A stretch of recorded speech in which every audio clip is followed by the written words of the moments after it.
Hello everyone. Ooh, I got a bump. Hello everyone, welcome back and thank you for watching. If you're new here, my name is Maria and in today's video I will be participating in the Inspired DIY Challenge hosted by Elena Jenkins DIY and co-hosted by my lovely friend Michelle from Michelle's Cozy Home. I'm going to leave all their information down in the description box as well as a playlist, so you should definitely go check that out. And before you leave, don't forget to subscribe and hit the bell button so you can get notified every time I upload, and give this video a thumbs up. With that being said, I hope you guys enjoy this video, and now let's craft.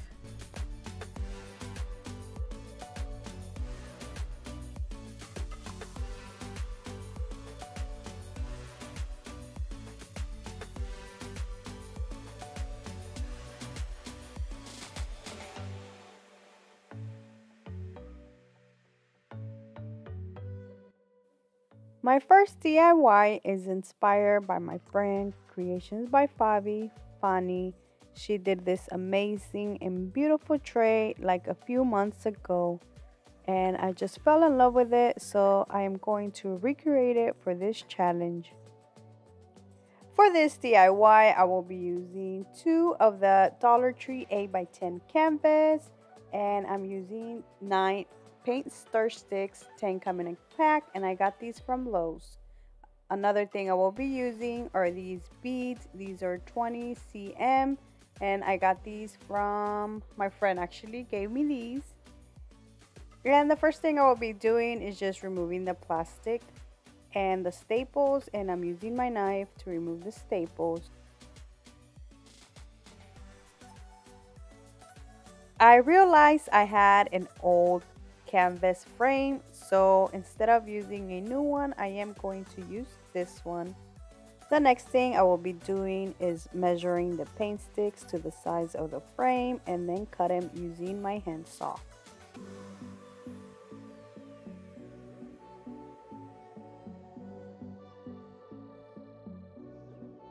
I know she did hers white, but I decided to do mine brown, so I am using my Waverly Antique Wax to paint the 2 frames, the paint sticks, and the beads.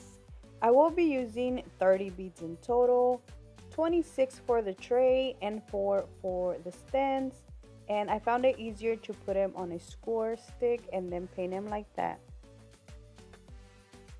And look how beautiful this color looks. I absolutely love this antique wax color. It is my favorite. Now that everything's nice and dry, I'm going to start with the bottom, and I'm going to glue all 9 paint sticks, and this is how it's gonna look. The next thing I will be doing is gluing the beads. Like I said, I'm using 26 for this one. I started with gluing the corners first and then the rest. I am using hot glue to glue mine, but if you want yours to be more sturdy, you can use wood glue.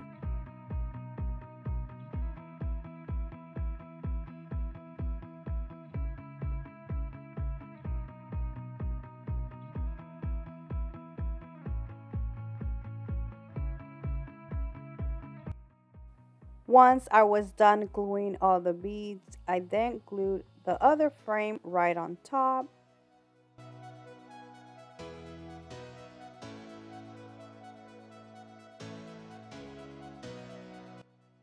The last thing I did was glue 1 bead on each corner.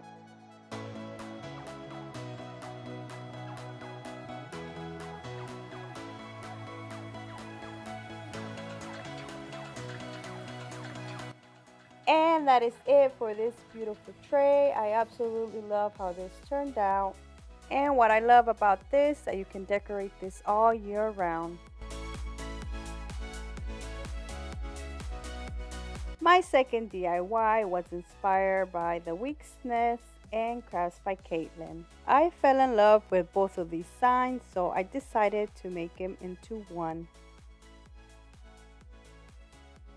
From Dollar Tree, I will be using 2 of these Welcome Fall Decor signs. I am also using the Harvest metal sign. This comes in the little pack. And this beautiful calendar. I finally found this and I was so glad when I found this. I am also using this other thankful, grateful, and blessed sign. For this DIY, I will be using the back of this sign, so I am going to remove the tags.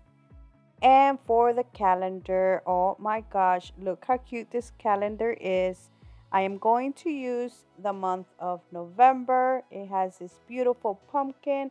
I've seen Crafts by Kaylin recently do a DIY using this calendar, and I just fell in love with that DIY she made.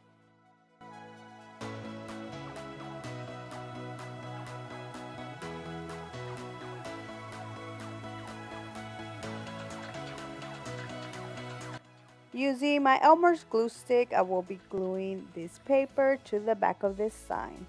I just love how this Elmer's glue stick works over the Mod Podge. I feel like I can't use the Mod Podge. I'm always leaving some bubbles, and not only that, it leaves it shiny.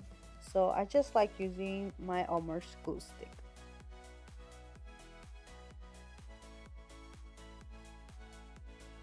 I recently seen Nicole from the Week's Nest use this as a frame and I loved it. I thought it was such a great idea what she did.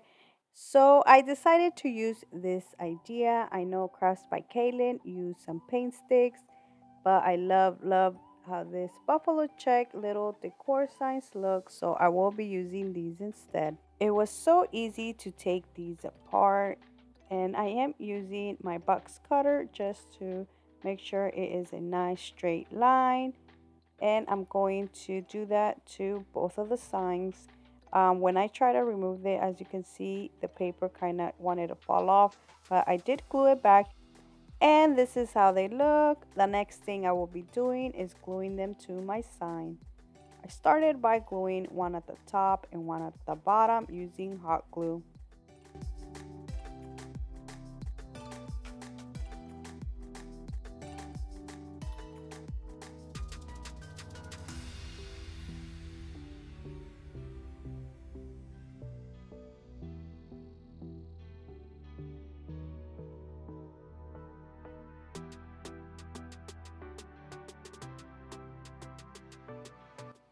For the other sides, you can glue them on top of the other ones, but I decided to cut mine so they can fit nice and straight instead of them overlapping. And this is how it looks. When I tried to put the harvest on top of the pumpkin, it was way too light and it kind of blended in, so I am going to make this darker using the Waverly chalk paint and elephant. I'm going to distress it, and then I also removed one of the leaves from one of the pumpkins, and I'm going to do the same thing, just to stress it with the same elephant color. And once both of these are dry, I'm going to add a little bit of the antique wax to them.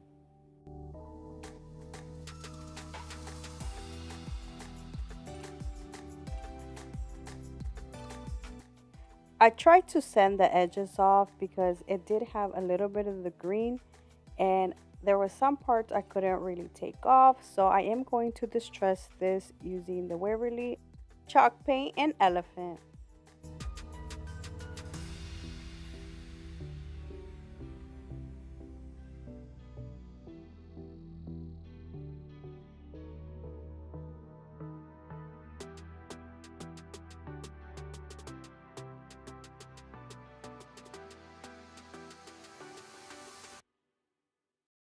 I'm going to add the harvest in the middle.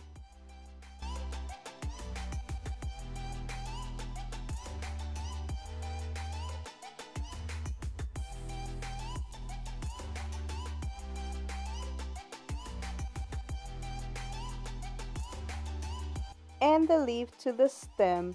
I did have this Rifa bow with this ribbon already, so I am going to add that because it totally matches. And that is it for this sign. I absolutely love how this turned out. This was so easy and so inexpensive to make. And that is it for this inspired DIY challenge. Don't forget to go check out the playlist and the co-host and the host. So thank you so much for watching. Please subscribe if you haven't already. And see you next time. Bye.